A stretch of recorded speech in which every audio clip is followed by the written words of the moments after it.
How's it going, folks? Tactard Ted here. Let's talk about sanctions. Why should we talk about sanctions? Because they're in the news. Because if you remember, Russia invaded Ukraine in late February of 2022, and we placed sanctions on them. So let's talk real quickly about what sanctions are.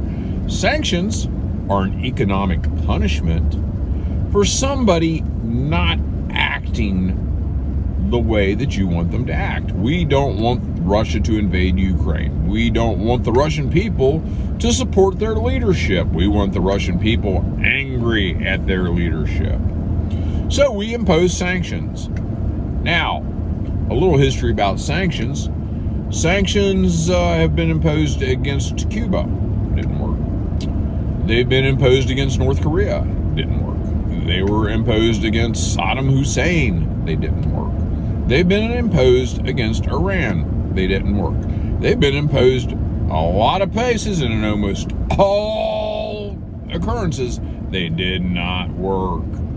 So, sanctions don't particularly have a very good history. And very many people, when Joe Biden announced the sanctions, said they weren't going to be enough. And Biden said, well, you come back to me in a month, Jack, and we'll see how these sanctions worked.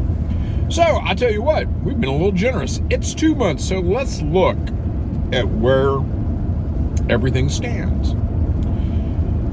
The ruble on the day the war started, on January 24th, 2022, was at 84 point whatever rubles to $1 American dollar.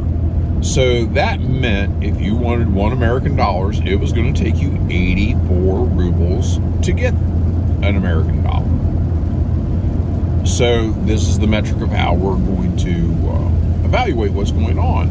So the value of the ruble was low compared to the dollar. The dollar had a lot more value than the ruble.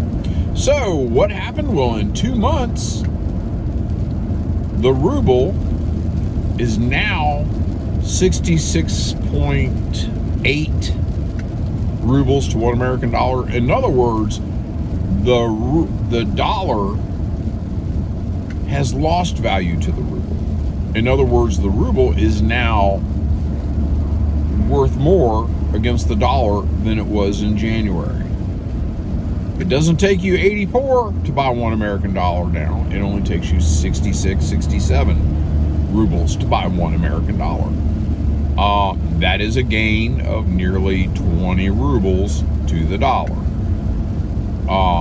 In other words, the ruble is now gaining value. And I don't think all that is necessarily a ruble gain as much as it is a dollar loss.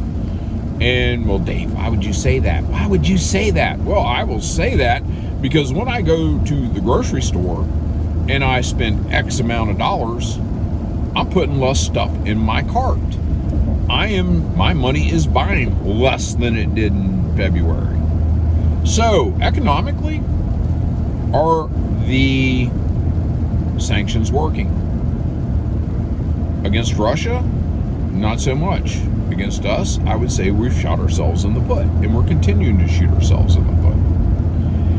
And a little interesting thing about sanctions, if I do something to punish somebody for not acting the way I want, with the promise that I will not treat them like that anymore if they modify that behavior, in the real world, we call that blackmail.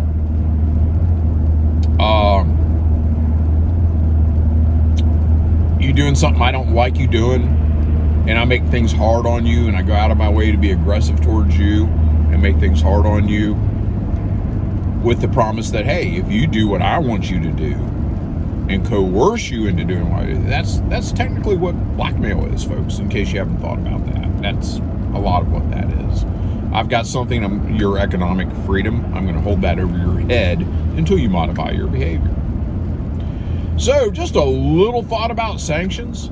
I'm trying to lower my format. I know I tend to ramble on, so that's my thoughts on sanctions. We're not getting as much value as we used to get for the money, and it doesn't seem to have hurt the Russian economy as badly as it's having an impact on our economy. So thanks, folks. Y'all take care. Bye.